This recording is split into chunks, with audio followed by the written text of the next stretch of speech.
From the heartland of America, it's the Bail in the Midwest podcast, hosted by Shane Rolf. Executive producer, David Stuckman.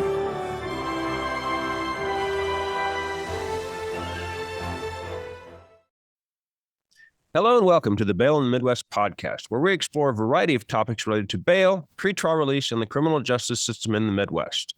My name is Shane Rolf. I'm the Executive Vice President of the Kansas Bail Agents Association, and I've worked in this field for the past 39 years.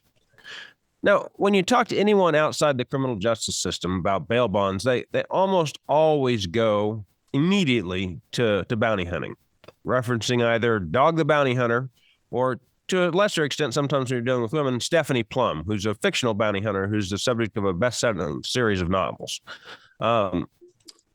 People always want to hear stories about how they had to go pick up a fugitive and return him to jail. It's the exciting, sexy part of the bail bond business.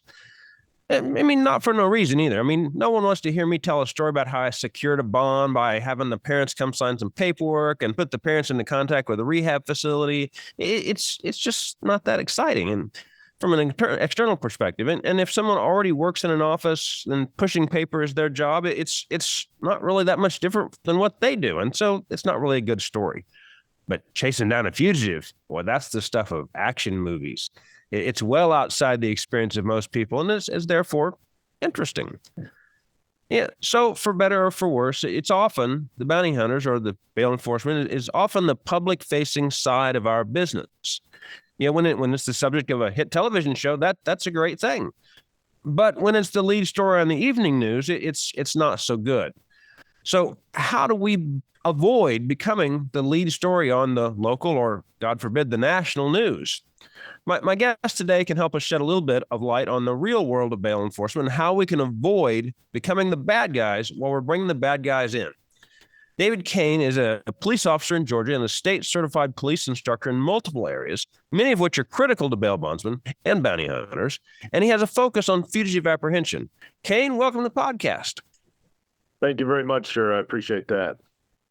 Well, give us a little bit of your background on that. I know that I gave you kind of short shrift on that. Sounds, anybody who's a police officer and has gone through lots of training and does training themselves has a huge CV, so maybe give us a little bit of that. Yeah, there's always the huge go me type of resume. The short version is I was a deputy sheriff in the metro area. I became an instructor. I operated on a high crime task force. We were tasked with fugitive apprehension, narcotics enforcement. I took over training for the agency. Then I moved to the state and taught at the State Police Academy for a number of years, teaching basic recruits and then teaching advanced level classes to existing officers, such as use of force instructor and criminal procedure and liability. And then I left the state and went to a smaller PD. And now I am an officer with Social Circle Police Department. And basically my day-to-day job is the apprehension of fugitives, and I also handle training for the agency. Well, hopefully, if you're moving around to those different agencies and stuff, your Georgia retirement travels with you, so you don't end up losing that. So when we're talking about bounty hunter, and that's sort of the colloquialism that we always go back to because everybody understands what that is. I mean, but is that really the name that we use? I mean, Dog, the bail enforcement agent, doesn't quite have the same ring to it. Kansas, we're statutorily referred to as bail enforcement agents. What are they called in Georgia, and what are some of the other names that bounty hunters are referred to across the country? Well, generally we run into recovery agents, bail recovery agents. The BEA, bail enforcement agent, just doesn't have the right ring. Right. You could probably have some confusion with some sort of federal agent, and you don't want to run into somebody trying to accuse you of being something that you're not. So recovery agent is probably the preferred term here in Georgia. It's what I've run into and who I've dealt with mainly here. So if you have the big thing across your chest, it should actually say bail enforcement, not BEA. I might confuse you with somebody else. Yeah. You would just recovery agent, bail agent, anything that has a descriptor that allows us to know that you are who you say you are and you're not pretending to be someone else. So kind of just, I mean, I know that, give us the kind of the broad strokes of what bail enforcement is from law enforcement's perspective, because sometimes law enforcement is very anti-bail enforcement and sometimes they're very pro-bail enforcement. But how does law enforcement generally view bail enforcement? What do they think it is, and how can we work with them? So the preferred and best way to work with law enforcement is when you are attempting to recover an individual, dial 911, advise the dispatch center that who you are, where you're at, who you're going after. If you do that, when we get a call from the neighbor, because guys with kit on have kicked in a door and dragged somebody out yelling, we don't show up 10 officers deep with long guns screaming at you because we think you kidnapped someone. It's much easier in the relay of information to let us know what you're doing. And the side benefit is guys like me that like to recover fugitives, the odds are fairly good that I will do your legwork for you if you just ask. Like, I will grab a group of dudes who like recovering people, and we will go out and try and find this guy. Because if you have someone you're trying to recover, the odds are very good that I'm trying to recover them on some sort of failure to appear warrant or a bench warrant. So communicate to me, and I will help you. That's the best thing I can say for a recovery agent is coordinate through the 911 center. If not, just going to the local agency and saying, hey, this is who I am. These are my credentials. This is who I'm going after. This is where. So if you get any calls, you don't have to worry. Well, I know that like Kansas and Missouri, that's the area, because I'm based in Kansas City, so that's my coverage area. But both of them have a requirement in statute that we're required to notify local law enforcement prior to trying to go pick someone up. So generally, like Kansas City, Missouri has you go in and show them your paperwork, and they give you a form to fill out, and they keep the form. And in theory, they're supposed to notify dispatch that, hey, some people are going to be in this area. Whether dispatch knows about that is another question altogether. But generally, depending on the size of area you're going into, they usually will know. But you have to check in first. I understand. When you do that, you're relying on a third party to make notification. For us, there's not that I have found, there's not a statutory regulation that you have to notify. But right, you can look up the non-emergency number to dispatch and call them. Right. But the non-emergency number takes you to the same operator that 911 takes you to. Right. Just call 911, tell them what you're doing, and you'll probably get some free help from us to hold perimeter or make your entry for you and cover your liability. Who do you want doing the legwork if we have to take a house? Do you guys want to do it, or do you want law enforcement to do it? Oh, sure. I mean, that can also be abused, though. I mean, I know that I've in the past, I've had, some law enforcement agencies like, how about you just go do your job? It's like every other day they're there going, hey, person's at this house. Can you go over there and take a look at it? It's like, you're here too. And we don't necessarily want to go do your job for you all the time. I agree. But, a lot of, especially larger agencies, have a whole unit of fugitive guys. Oh, and yeah. If you can coordinate in a one-on-one situation, right, the brutal honesty of it is, like, if somebody's got some misdemeanor warrant and jump bond, the level of excitement that we have about hunting them down is fairly low. If you have somebody who jump bond on some serious felony work, we get a little more excited about that. And, so if you're calling me, like, hey, this guy failed to appear on his driving on suspended license, I'll help you, but on the hierarchical scale of importance, it's not ticking my boxes. This guy was trafficking cocaine. Fantastic. I am happy to help, and I have a bunch of people interested because the chance of us finding more cocaine and adding charges are going to be there. Well, and keeping your community safe by dealing with that person is also a high priority as well. I mean, if they're out in your community when they came from, say, my area, you want to get them out of your spot as well. I had a police officer in California tell me on a sex crime, it's like, I want this guy out of here, but I still have to follow the local rule, the statutes here, because California is one of those. We couldn't actually go in there and pick him up. I had a guy there. It's like, you can't take him out of here. So I had to make a deal with the prosecutor here to actually extradite the guy. And then, I was like Carmel by the Sea or Clint Eastwood's town or something. Yeah. And they went and grabbed him. As soon as there was an extraditable warrant, they're like, absolutely, we'll go get him. Here he is. It's like, so they were very helpful, but we just had to get our ducks in a row for that. Yes. So you made mention of getting people out of the community that don't need to be in the community. My city is it's a small city, and what we discovered is when I came to work there was an existing list of active warrants on people, some for failure to appear, some who had missed court dates, some more serious things. And we found that if we waded through those and took those people out of the community, our crime rate dropped. Makes sense, right? So if I am working hand in hand with recovery agents, I'm taking people out of the community that generally, for the most part, are causing me problems. That's not to say everyone, but generally, for the most part, they're causing me issue. If I can get them out, I'm going to give you a hand, and my chief is going to be very happy that our crime rate's going down because these people are leaving. Like, I made life so uncomfortable. We take them into custody, whatever it may be. That's success.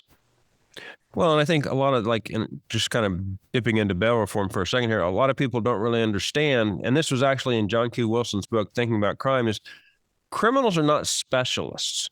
It's not like, I've gone to my kidney doctor to see my kidneys, and he only deals with kidneys. Criminals basically are opportunists. And if they're engaged in, even if it's driving while suspended or no proof of insurance or minor traffic things, oftentimes they're engaged in other behavior as well. If you're committing a misdemeanor theft, you're probably committing that misdemeanor theft for a reason, and it's not to feed your kids, it's to feed your drug habit. And so you're probably engaged in the drug trade in that area as well, either as a customer or as a purveyor, while you're out also stealing from your local, Quick Trip. And so if you don't prosecute those charges, you let charges fester and become something larger. Well, you've hit the nail on the head with that. And what we saw in the city of Athens here in Georgia, right, where UGA is, right? Go Bulldogs, as you unfortunately hear all the time. It's terrible. But the DA's office stopped prosecuting felony possession of narcotics. When you arrest somebody for heroin and drop them off at the jail will process them, fingerprint them, and let them go out the front door. So before you are done dropping evidence, they are walking out and they are back. Now, I don't care if they're doing drugs. Like, that's your thing. But how you get the money for that is homeless or whoever you may be. It's thefts. So you're right. The criminal is not a specialist. They are a jack of all trades. And if you can take them out of the community, then your crime rate goes down. We did it in the first county I worked in. If we had an uptick in burglaries, copper thefts, all we did was pull probation warrants and failure to appear warrants, go in the area, lock everybody up who had active warrants, and now my crime rate goes down. That's wacky how that works. Well, we'll go into that some more later, but let's get kind of back to bounty hunters as well. So if in the past, so here's your appearance of bounty hunter. In the past, agents, I've been doing this for a long time, agents, bail enforcement agents, bounty hunters often wear just normal street clothes, and sometimes they looked pretty poor. And there's been a trend in other areas, to where the bounty hunters, dress like a part of a biker gang. Often because some of them actually are, or they're, in that world. But there's also the intimidation factor of that appearance. It's like, well, I better not, argue with this guy or fight with this guy, or things are going to become a problem. And so having that appearance sort of could potentially prevent escalation in certain instances. But more recently, I've seen a real trend toward tactical gear, bulletproof vests, body cameras, visible labels, certainly not BEA. But that sort of gives the appearance of law enforcement, but law enforcement wears that clothing for a reason as well. So what sort of recommendations you have for how should a bail enforcement agent or recovery agent, how should they be presenting themselves appearance wise when they're in public actually doing their job? So, and actually doing their job, right? The whole drive here recently in law enforcement, right, is the tactical unit. They may be in jeans and t-shirts, but they're throwing a plate carrier or ballistic vest over top of their t-shirt. They got the really cool belt with the drop down holster for their pistol, right? So really three things, right? So essentially a very visible vest with a recovery agent tag across the back, across the front, a body camera. Oh my gosh. Right. I will not police without a body camera due to liability. Like I just won't. Right. I have seen officers, I've seen people accused of heinous acts, and you just review the footage, it doesn't happen, and it's over. Or the flip side, you do review the footage, the act is there, and then you can get that individual out of law enforcement that needs to be out. So, kit, right? Very visible ballistic armor, right? Very visible badging, and then body camera. And then depending on your state regulations and how you operate, either your firearm or some sort of less lethal device. I am very pro taser. It is super effective. I have tased a bunch of people. None of them want any more to do with that. You understand when you run into somebody who's been tased before, when you pull a taser out and they immediately begin the yes, sir, no, sir, what do you want me to do, sir? Right? That people get real polite that have been tased before. It hurts. Like it's not fun. Right. So just a side, I'm getting off appearance for a second. We'll go back to this because something just popped up. And of course, I have this stream of consciousness thing going here anyway. I've seen instances where a taser has been used to make an allegation of an aggravated assault, even though it's not a deadly weapon. It's supposed to, it's obviously a non-lethal form of weapon, but it's basically you're threatening them with a weapon. Is that? Okay. I guess I don't know what the question is, but so how can you avoid getting in trouble that way? Let me delve into that real quick. So if you have been trained as a end user of a legitimate taser device, it is they consider it less lethal because there's never going to be a 0% chance of death. Sure. But with taser, if you operate inside their training and their boundaries, their lawyers defend you. Oh, really? So if you have a tasing and somebody is alleging that you created some sort of hazardous injury to them and you operate just as taser trains you to, you have recourse.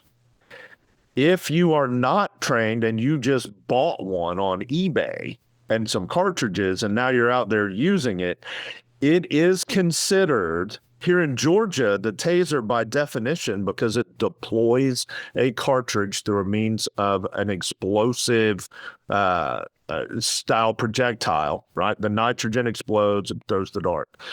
You can define it as a firearm. Okay. So if you were to pull a taser on somebody and rob them, you could be charged with aggravated assault with a weapon. Okay, so what I highly encourage is find the recourse through taser by being officially trained by a taser instructor. We retrain every year on it, right? Whatever the cost may be, eat the cost because that is liability coverage for your agents. Okay. I love the taser. It's fantastic. Gets great results. It also, if you do it by their policy, you have the recourse of taser's defense. Okay. So anyway, and then back to appearance, it's basically you were saying, have, either your firearm if legal, your less lethal device, your taser or mace, if you're trained in that as well. I mean, that becomes problematic in and of itself, if you get that all over yourself. Yes, sir. I'm not a fan of the OC spray. It's horrible and nasty. I have a visceral reaction to it. So like my eyes immediately shut down, my nasal passages. I have a nasty reaction. So my OC spray, bear spray, mace, whatever you call it, that is like my last recourse. I have no interest because it never just gets on your violator. It always gets all over everybody. Sure. Yeah. I mean, I don't think it's the go-to as much as it used to be, especially now the taser. But I mean, I'd seen instances where police officers would come out, and as soon as the person started arguing with them, they're like, "All right, fine," and just here's a squirt of mace right in the face. Yeah. Oh my God, my eyes. And so it got the situation under control, but then you had this residual mess. We see it for vehicle extractions. If somebody's refusing to get out of the car, and you can fill the car with OC spray. Okay. It works great in a jail setting. But just like now with Taser and having that option, OC spray has gone away. I haven't carried a pepper spray really ever in law enforcement. After we had an incident where a couple of our guys got in a fight in a single wide tray, and everybody gets it on them. And then once the person's taken into custody, you have two deputies who are fighting on scene because one, sprayed the other one. So I just kind of let the OC spray go to the side. Probably a good idea. So sure. Does Georgia? I know every state has different licensing requirements for their bail enforcement agents. Kansas, if you're not a licensed or approved bondsman, you have to have a bail enforcement agent's license. Does Georgia have similar licensing requirements? So, I mean, if I was going to send someone into Georgia, would they have to meet the qualifications there, or is there some reciprocity, or do you know the intricacies of that? So generally, there's an accepted reciprocity. Georgia is very good with that. I always encourage, especially when going out of state, make a contact in state, go to that. Like I use, there's a lady, Jennifer Ricks, who's part of the PBUS. She stays her as a contact. And like, hey, coming into the state, what do we need to do? She's very knowledgeable about it. She's been doing this for 20, 30 years. Her mom started the company. So if you're coming into Georgia, I would make that contact with her, say, hey, piece of advice, what do we need? But again, I always harken back to, if you're coming into Georgia to do a recovery, you should be contacting the jurisdiction that this person is possibly in, and that jurisdiction might save you a trip. Like they may save you time and just go ahead and snatch your guy for you and make life easy.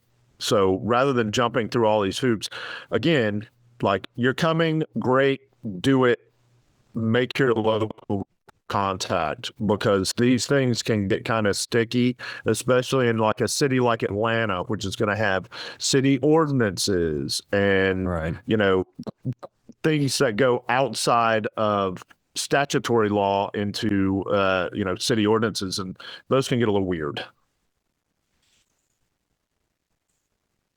Basically, the argument is, or not argument, but the advice is, notify local law enforcement. Maybe they can, they'll probably tell you what you need to do as far as qualification is concerned anyway. That doesn't always work that way. One of the podcasts we covered, and one thing that's really been on PBUS's mind here of late has been the Wayne Lozier case out of Missouri, where he was a New Orleans or a Louisiana bounty hunter who came into Missouri, picked up a girl, couldn't really call local law enforcement because, I mean, he could have, but they wouldn't have picked her up because it was a non-extraditable warrant. But he did everything else he was supposed to do. He got the right person. All the things that normally go wrong with a bounty, they didn't go wrong. He picked up the girl and was taking her back. Ultimately, the federal government came in later on and said, well, you weren't licensed in the state of Missouri. You didn't notify law enforcement as per statute. So we're charging you with aggravated kidnapping, and we're going to ask for life in prison.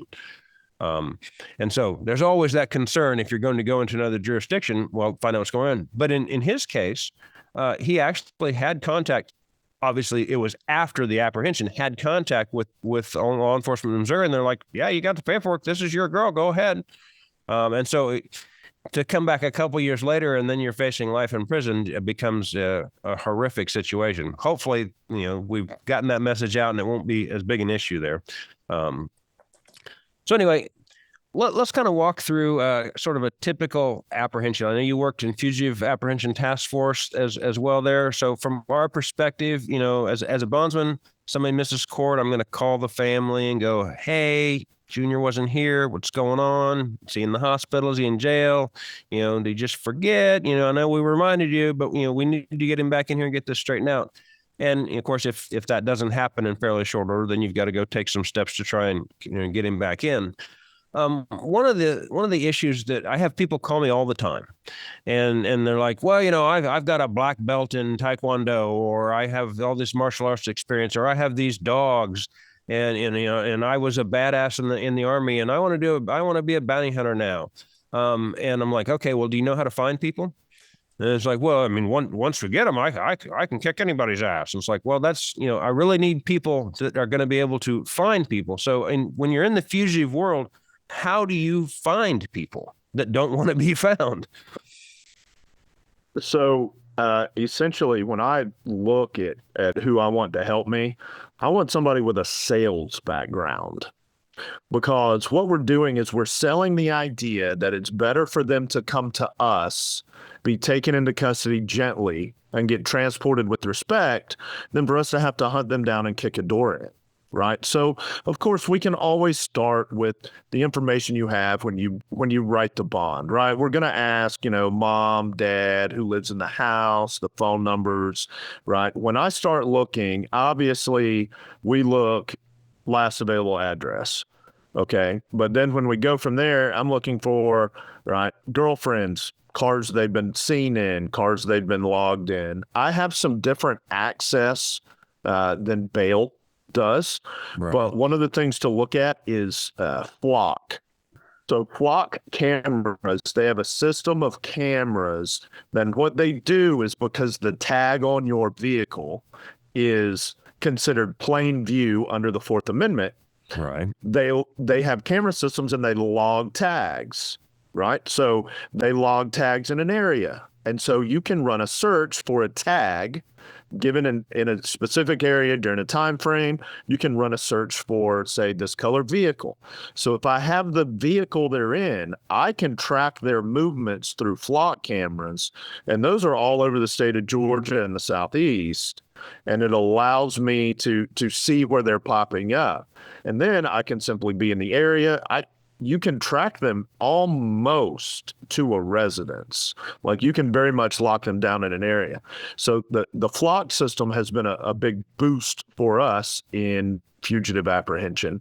As well, what we figured out is state and federal tax returns have the address and information where they want their money to go. The last thing that somebody wants is their check going to the wrong address, wrong place. So utilizing that information, right? We get Facebook accounts, but on the majority of these folks, they'll have a phone, they have Facebook on it, they go to jail for 6 months, their pay by the month phone goes away, they get a new phone, they don't know their login, they create another one. Right. So you have to wade through social media and track them down. But realistically, we create a wheel with them in the middle, and each spoke is a person, and we figure out relationships. And realistically, I just make life a little bit hard on some of these people out there. I show up, right? And listen, just like bail recovery, nobody wants law enforcement on their front yard Sunday afternoon at 2:00 asking where Junior is, right? Well, if you continue to do this, somebody gets tired. And somebody will tell you, listen, Junior, he don't come around here. He has moved to the next city up. He's staying with his baby mama. Fantastic. And I just use leverage steps, right, to get to where I need to get to. If I can't sell them on the idea of me treating Junior with respect, him calling me. I pick him up. I treat him like a man. I get him some white underclothes to go to jail. He can smoke a cigarette, whatever it may be. If I can't close him on that, I'm going to make life as legally hard as I can and wait for them to give him up, because they will. Well, I mean, that is some of the benefit that the law enforcement has. They have, I know that bounty hunters like to say that we have more power than a police officer and all this other noise that they throw out there. It's like the police have an incredible amount of leverage if they want to use it to get assistance on those things. Well, we do, because now I can check every family member and person I run into and find out who has a probation warrant or a probation officer, and call a probation officer and ask for a home visit, right? We have all these manners, these ways to work that are 100% legal. They are not, biased. They are established, and we can work that.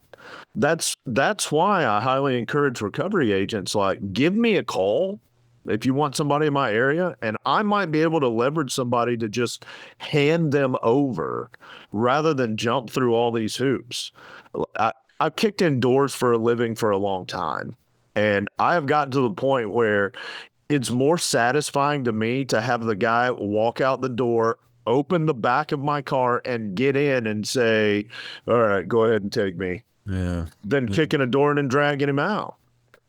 Time to get it over with. Yes. Oh, absolutely. I mean, and I always, like, when I have my bounty hunters working for me, and they get paid for picking people up. And then the people that guaranteed the bond, family or whatever, if I can, I turn around and pass that expense along to them. That's the contract that they sign.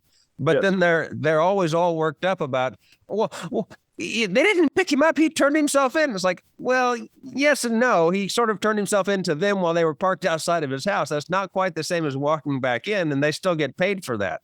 So, I mean, that's a conversation we have all the time. But it's like, you go, would you rather have me kick in the door and drag him out by his hair? Or would you rather just, have him come in and everything was, if nobody got hurt, was all good, but there's an expense. There's still going to be an expense. Anyway, that's a conversation we have a lot in the bail bond world. But, it's much better to have everything. I mean, because anytime you go to pick someone up, and I'm sure you can attest to this more than anybody, there's a certain amount of risk involved. There's a risk of harm. There's a risk of liability. Things don't always go to script. And so things can go off the rails, especially if you have someone who's not cooperating. They can go off the rails easily. Well, I often use the words of the immortal Mike Tyson when he said, everyone has a plan until they get punched in the mouth, right? And the military jargon of no plan survives first contact. Exactly. We create all these ideas about what we're going to do and how this is going to work out nice and easy. And then something goes off the rails immediately. So just for liability purposes, like, if I can get the guy to walk out of the house to my car, that is the best case scenario. There's some young dudes in law enforcement like, no, man, let him barricade up. We're going to kick that door in and drag him out. Yeah, well, you haven't kicked in a lot of doors and drugged people out because, one, right, like, I've watched guys blow their knees out kicking a door. They just hit it wrong, right? Right. Frankly, I've had, I worked at an agency where they forced entry on a door and immediately took shots to a shield. So, like, I'm going to try and get the dude, I'm going to sell him handcuffs, and I want him to buy into the fact that he can put them on and it won't hurt, or he can fight me and everything's going to be real uncomfortable and he's going to end up in the same place anyway. So do it comfortably. That's my whole sales tactic with people getting arrested is there is no pain in the back of my car. There's no pain in these handcuffs, right? There's uncomfortability and potentially pain if you don't comply. So what way do you want to go, right? The whole concept is you make two options and you make one option so unbelievably terrible that they pick the other option, right? This came out of sales, right? If I had a car I needed to sell, I would put somebody on something they couldn't afford and then show them this one, which they could afford. And now it becomes they pick the one they can afford. It's the same with taking people in. Make it like, I'm going to come to your grandma's house and I'm going to search her house every Sunday afternoon when she gets home from church. Right? And it's going to be embarrassing. And I'm going to come over on Labor Day and Memorial Day and every holiday, July 4th. I'm going to show up because I ain't got nothing better to do. Or surrender. I treat you like an adult. I give you respect. We go in, we handle this, and then you can get on with your life. And I mean, 95% of people choose the better option. Choose my option. Oh, sure. I mean, and especially if there's an option, okay, fine, I'll go turn myself in, I'll have a bond, I can just get back out again and get my life back on track. You know? Exactly. So, I mean, and that's, you know, it's really frustrating in some jurisdictions where I've seen judges get all upset that you'll walk somebody back in, turn them in and post a new bond. And now the case is rescheduled and everything's fine. Everything's back on track, but they're all upset that, well, you had made extra money off this. You benefited by the fact that they didn't show up for court. It's like, you know, you're, I don't know if you're looking past the sale or whatever. The idea is we get them back in and get them back on track. You know, would you rather have something bad happen, having to drag them back in here, or just get them back in and now the case is moving forward? So it just, sometimes you don't look at this from a holistic standpoint, you know, So I believe in problem-solving decision-making. I believe that's what we have to be as law enforcement. I believe bail agents, recovery agents, is all about solving problems and making decisions, right? And I'm trying to solve a problem for the criminal justice system when this person misses court. And let me solve it in the easiest way possible. I don't care who makes money. I don't care if I recover somebody and some agent can high-five me on the way into jail and make money. Great. I don't care. I just want to accomplish the goal of getting this person into custody. We clear the warrant. We clear this up. You reset. You figure out your life. Okay, now we talk to you. We clarify. Right? You're back on track. Here we go. And we reset. But so, you know, if people want to get cranky about that because you make an extra 10% or 12% writing a new bond, oh, okay, like, are you retiring on that 10% of a failure to appear charge? I don't think you're going to go to Bermuda and live a life of leisure now. Oh, come on. So, you know, right? That guy that, you know, can't afford, you know, is they're stealing to pay for his drug habit. He's going to afford to, or send you off to Bermuda for the rest of your life. That's right. What are you going to make on it? You just get a $10,000 bond, you know, $1,200 to $1,500. Okay. Like that's people that get angry over that, right? People that want to talk about how that's wrong. Like, okay, well, let them post the 10 G's. Oh, he can't, right? So that's why we have this system, right? It's an agreed upon system to assist people. It doesn't hurt them. So one of the things that we're really concerned about in this is how do we ourselves avoid getting arrested and or sued? I mean, I know the getting sued part may be impossible in the end because people will see for anything. I've been involved in a couple of lawsuits that are just crazy. I mean, I haven't lost them, but you know, they cost money in itself. So what sort of steps? So if we're looking, maybe we kind of step through a couple different things. So use of force. So how do we avoid, if we're going to have to apply force to someone, how do we do that in a manner that's going to avoid us getting arrested or sued? Okay, so use of force lawsuits happen on two levels. They happen on a state level and a federal level. Right. So on a federal level, you would have to willfully violate someone's civil rights under the color of law. So depending on how your state reads you as a bail recovery agent, if you are under the color of law when you operate, you could violate it's called a 1983 lawsuit, where if you violate somebody's rights under the color of law, you can be subject to suit. That's a civil suit. Okay, so they can sue you civilly for that. You have to operate. Yeah, you have to operate outside the bounds of what is reasonable and you have to willfully violate, not accidentally, but willfully violate established standards. So that's actually a pretty high bar for the plaintiff to hit that's suing you. And when I tell you, as long as you're acting reasonably, you can kind of dodge that lawsuit. 1983 lawsuits happen when, like for law enforcement, there's a canine case out of Florida where a guy surrendered and they sent the dog anyway, and the dog chewed on him for like 2.5 minutes. Okay, well, you're getting sued and you're going to jail. Like that's an aggravated assault, right? Right. You have to move outside the bounds so far on what's reasonable to get sued federally that I don't worry about it, because you have to make such egregious actions for them to win that I'm just not going to do that. You start punching handcuffed suspects. You start doing things to people that are in custody that, to punish them for running or not. Right. Then you could move into that. But on a state level with use of force, you have like intentional torts where you would say when you strike somebody with a fist, right? So if you're trying to take somebody into custody and they surrender and they're giving up in front of everybody, and you walk up and punch them in the face, you probably going to get sued, and you probably could get charged with a tort, right? With a violation of state law as well. So what I say is the standards of reasonableness, right? This is what the Supreme Court says.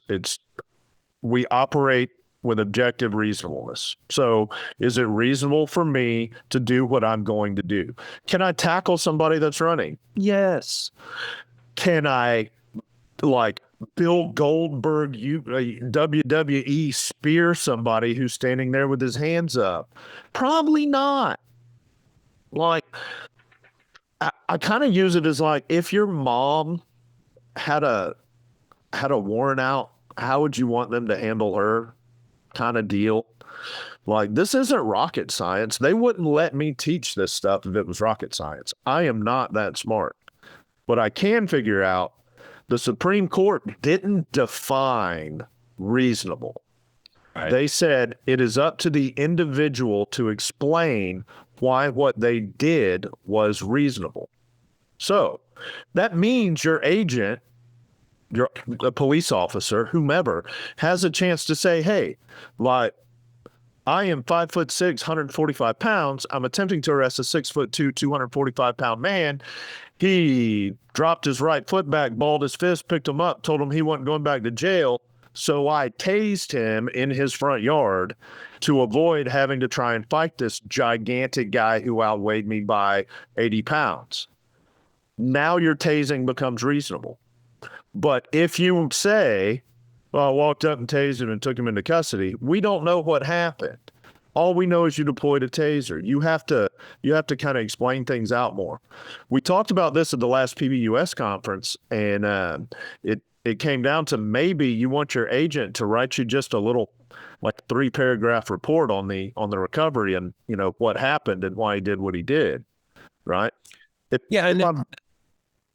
I think I wanted to touch on that too, because I know that was a recommendation you made, was essentially have the agent either email you or email himself, basically a synopsis. That way you've got it's in the moment, so you've got it, it's dated within, hours or a day of when the event occurred. You've got a record of it, and it's then saved digitally, because a 1983 lawsuit generally has at minimum a 2-year statute of limitations. So, I mean, in the lawsuit that I was involved in, the big one that I was involved in, it was literally 5 minutes before 5 o'clock on the last day of that 2 years that it was filed. I mean, I don't want to get sued on getting, so obviously that was a problematic pro se plaintiff on that.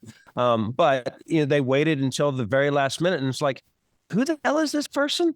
And then you sit there, and then you have to go try and reconstruct everything that occurred over that. Now, in that situation, fortunately, police reports had been made and all that, so there was already some documentation. But if you didn't have that, I mean, if you pick up a lot of people, you aren't going to remember something that happened a year and a half ago, unless you spent a week looking for the person and it all culminated into something. But so anyway, I'm kind of explain your idea on that as far as the. So, like I'll tell you, I've been sued federally, and I have federal case law after my actions. Right. So, and this happened in 2011, and the federal decision was in 2016. So if you don't narrate out what occurred, you are not going to remember what happened. Right. And so essentially, the federal court granted that the short version is I arrested a guy, evidence got suppressed, and he walked. He sued me for false arrest.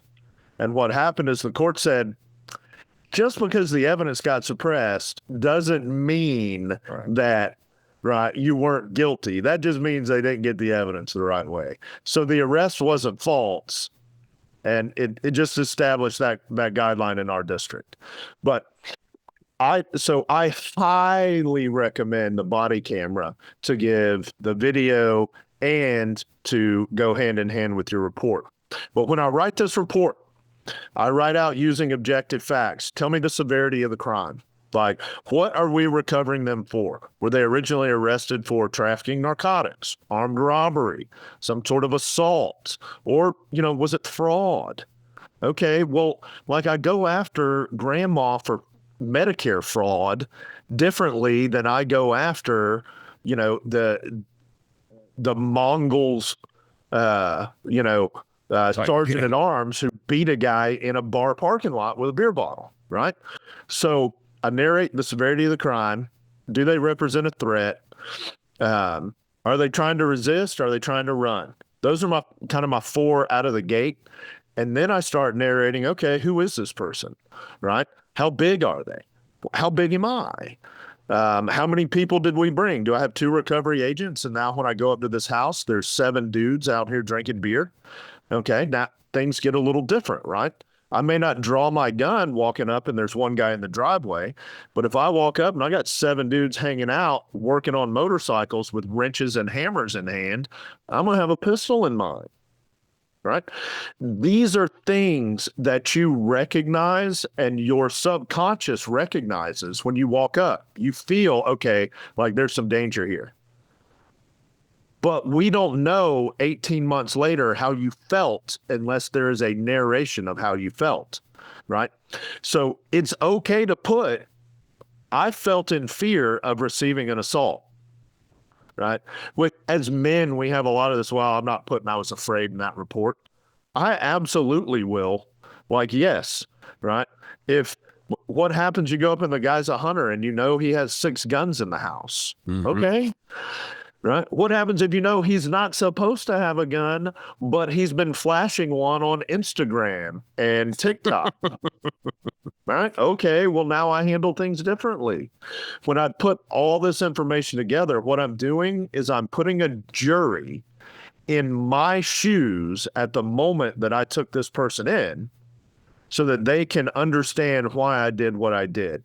And if you can effectively do that, these lawsuits that result from you actually just doing your job, those go away.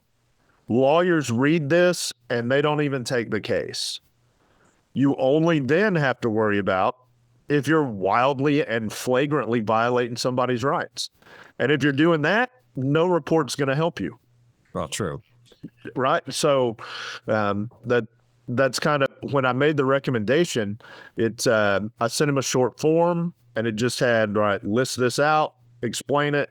It doesn't have to be flowy and wildly articulate. You don't have to be a genius writer. Knock it out. That gives you a record and it gives you protection. And I would assume that you would also recommend maintaining, the body cam footage. I know law enforcement is going to do that anyway, but from a bounty hunter perspective, it's like, well, I've got this, 60 meg, deal, and so I'm all done with this. I'm just going to cycle back over again. It's like, might be a good idea, just money wise, to take that chip and set it aside or save it on the computer. anytime I put hands on someone, anytime I get hinky, so I would probably retain, like, listen, you put it on a jump drive. Right. Like a jump drive's like $4, right? Like go to any type of corporate event and they're handing them out, right? Mhm. Get a big handful at the next PBUS conference from somebody, right? And just drop the videos on them, put a piece of tape, put the date, keep it for 2 years, and then 86 it, throw it in the trash. But like people love video. We call that the CSI effect in law enforcement, the video effect, right? If there's not video, it didn't happen, right? It's insanity, but that's how people view it.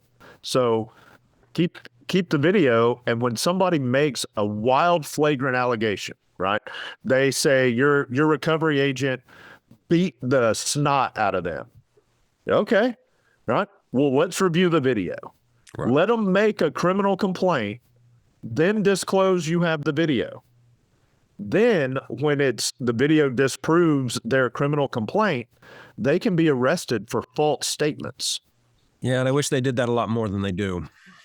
Well, it's like it's not real cool for the law enforcement agency to do it. They tend to, hesitate. I don't.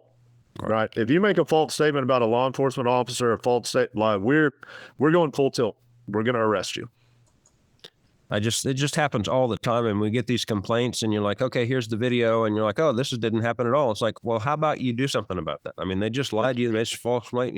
If I didn't have this, you would have charged me.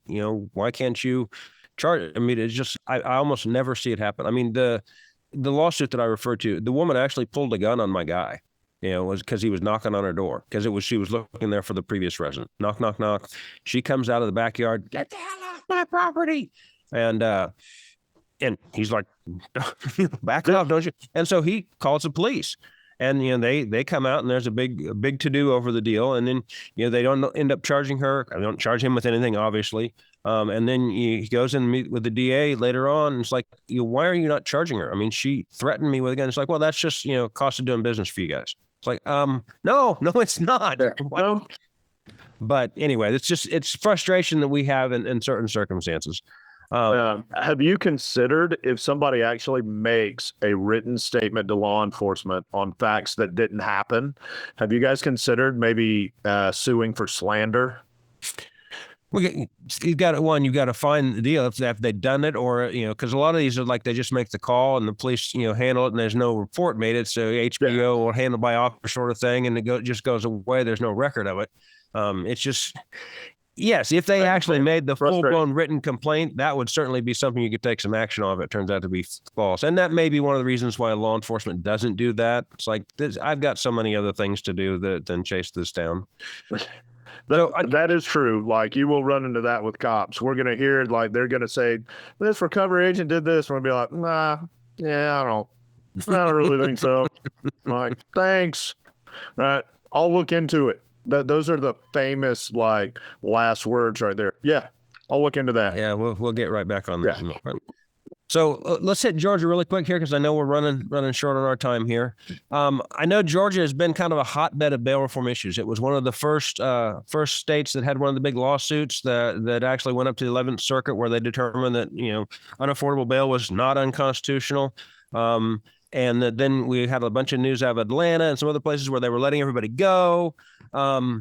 And then one of the things that's just come through recently in Georgia law is the notion of judicially authorized release, essentially renaming signature bonds to basically have the judges own the fact that they're the ones letting these people go. So what's going on as far as bail reform is concerned in Georgia? So realistically, what happened is COVID. Okay. So with jails, they did not want really misdemeanors coming in when COVID started. So they started releasing on own recognizance for a myriad of things. But you saw some of the money makers here for bondsmen have always been your traffic related stuff, because you can write, 50 of those bonds on driving on suspended license and standard standard ticketable offenses in Rockdale County, which is a urban county around Atlanta where I worked, was $1,200 to $1,500, right? So your bondsman picks up $150 to $200 writing that bond, and you can write a boatload of them.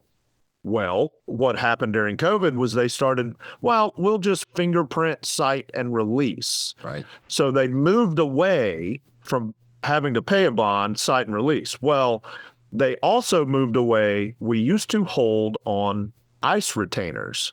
Well, they moved away from that as well. So we started seeing failure to appear skyrocket. And nobody was showing up to court because there's no money in it. Right. They don't have to risk a bond. We started seeing Athens, Clarke County was doing insane things with bonds. And that was part of the election. They got a new district attorney in 2020, 2021, and they ran on criminal justice reform and they stopped prosecuting. And so you actually looked at bonding companies around Athens, Georgia went down because nobody had to post a bond. Right. You could throw a brick through the front of a closed convenience store, go in, steal a roll of lotto tickets, a couple of cartons of cigarettes and some beer, walk out. They arrest you for burglary in the second degree, a felony, and they just own recognizance you and fingerprint you and release you. And what it did is it created no incentive to show up for court. Right. Which now puts a huge number of people still in the community that are doing criminal actions. And the whole idea of this bail reform basically just left criminals in the community with no way to really incentivize them to show up for court. So it created a harder job for me, a harder job for the district attorney. It made everybody's life difficult. It's in fact, it's been terrible. And you've seen such a vicious backswing off of it that the district attorney in Athens, Clarke County lost her reelection. And she was replaced by the citizens in Athens because she was so inept. That's the state of the bond reform here. The fair and just prosecution people and the Soros people, are not doing these communities any favors by, spending money on these DA's races to get these people in that decide not to charge crimes and to let it go. That's really who is paying the price of bail reform is the community that is having people just slide right back in with zero fear of consequence, right? Okay, they'll let me know when my court date is. I'm not worried about that. Exactly. What are the odds they live in the same place in 18 months? What criminals were doing in Athens, Clarke County was because the district attorney was so inept, they were filing for a speedy trial. She could not provide it, and they were dropping all these felony charges because she couldn't provide a speedy trial. Right. It's brilliant on the criminals, but then once again, where are we left at? Criminals in the community. Well, right. I know that the judicially authorized release language, I thought that became the subject of a lawsuit in Georgia where they were challenging maybe it was the charitable bail funds that were just getting people out that still there was some bail that had to be posted, but they were posting those and there were restrictions placed on those groups as well. Are we seeing a dialing back of the free releases or I guess cashless bail, to use the terminology that the president is using now? We're still seeing lots of that, or rolling that back? So that is being rolled back, especially where I'm at is a fairly conservative county. I work in Walton County, and it's kind of like right on the line of that metro Atlanta area. Right. It still has a lot of people in it, but they do not put up with crime, and they do not put up with the modern idea of just cashless bail and funds getting people out. Because if a fund pays the bond, the individual still has no fear of missing court. Okay, it ain't like you're coming after mom for the rest of the the bond, Exactly. right? You're coming after something that, AOC has touted or something that Soros has funded, right? So we've seen, and especially we've seen increased ICE detainers. We've seen, because it used to be like you could be here illegally and still get a bond. Are you kidding? Like, they're not going to show up for court. Right. Like that's not happening. So now we're getting ICE holds again. And now if you stop somebody who doesn't have a license and you run their prints and they come back needing an ICE hold, they immediately go to jail and there's an ICE hold. So we have seen city versus county. If the county stops somebody for driving without a license, driving on a suspended license, they will take them to jail, fingerprint, they can do a bond. When a city does it, generally we bring them back to our office, fingerprint them, give them a court date in our city court, and then release them.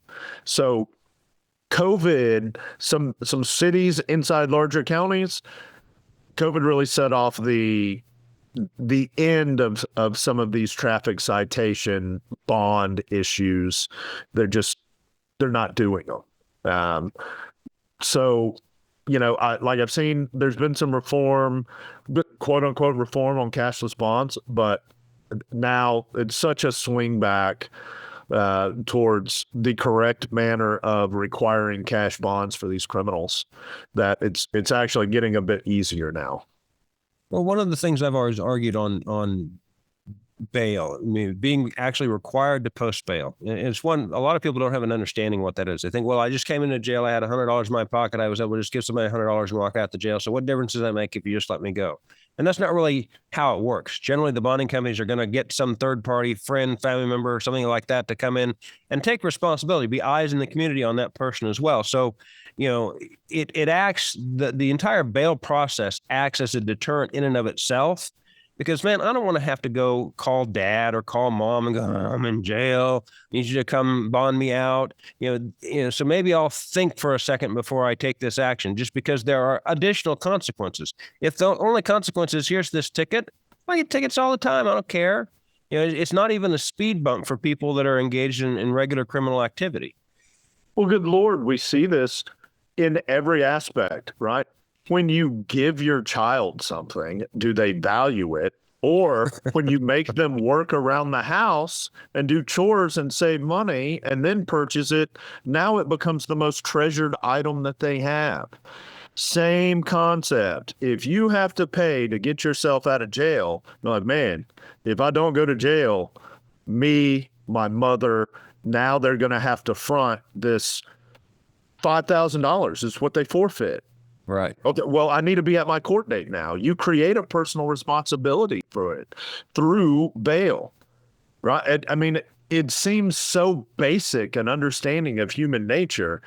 It is almost unfathomable to me how we could see some, and I'm not going to use the term liberal because, I love some liberal stuff, but wild left idea that we can just eliminate cash bond and people just out of the goodness of their heart. Yeah, no, I'll show up to my court date where I might go to prison. Don't worry about it. I'll be there. Trust me. Right? I was only stealing from some strangers, and now I can steal from the government. What difference does it make? Yes. Right? No, trust me. Right? But just the basic concept, you see it proven in life in every way possible. Make the person have skin in the game, and they stay in the game, and they become a participant. If they don't care, right? I can show you my son's bedroom right now, and you can understand what he cares about and what he doesn't. No, I'm familiar with that aspect of it there. So what does the future hold for Mr. Kain and going forward here? Well, I've looked at, I enjoy law enforcement. I can't believe they pay me to do it, right? I genuinely have fun.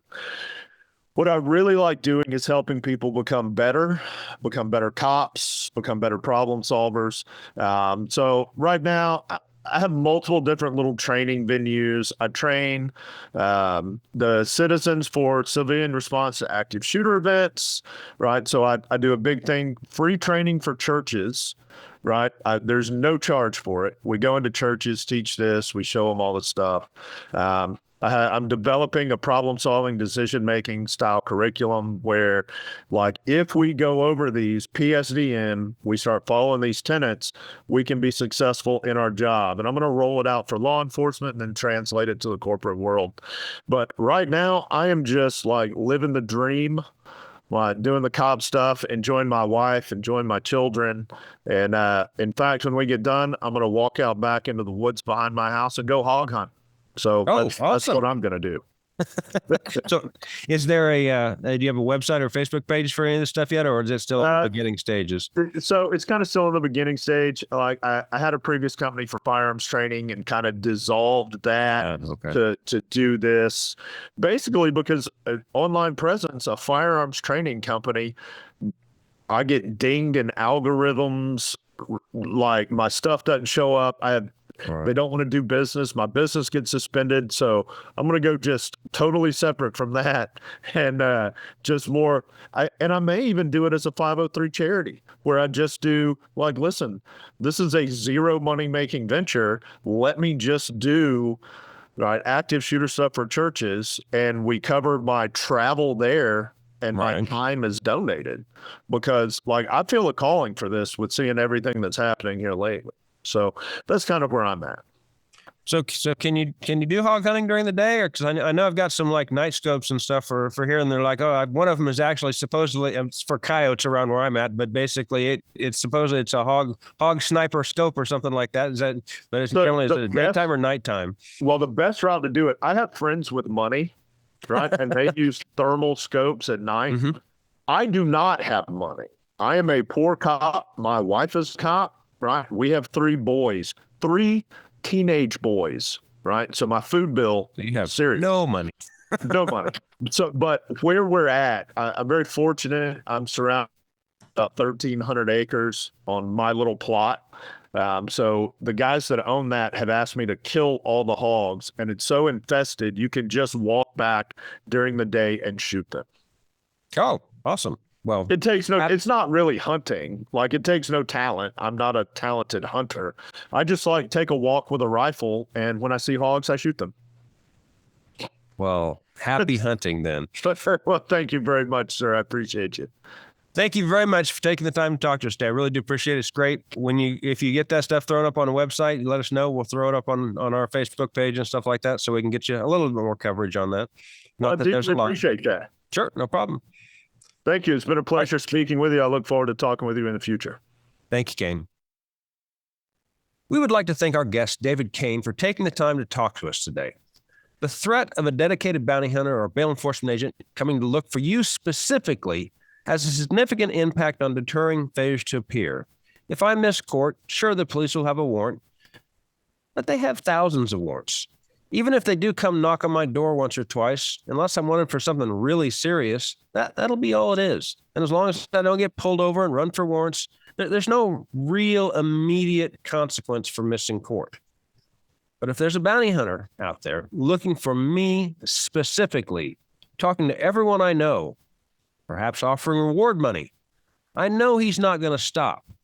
So maybe I should just go to court. Or if I miss court, I'd better get it fixed in a hurry. So the bail enforcement agent plays a valuable role in the bail bond system and the criminal justice system as a whole. But there are potential legal problems and liabilities, as Kain explained. So make sure you are professional and reasonable. And while you're being professional and reasonable, please join us on the next episode of the Bail in Midwest podcast, where we'll continue to bring you critical information and conversations with people involved in the criminal justice system. If you don't, we might have to send someone out after you. Thanks, guys. Join us again next time for the Bail in the Midwest podcast, hosted by Shane Rolf and executive produced by David Stuckman.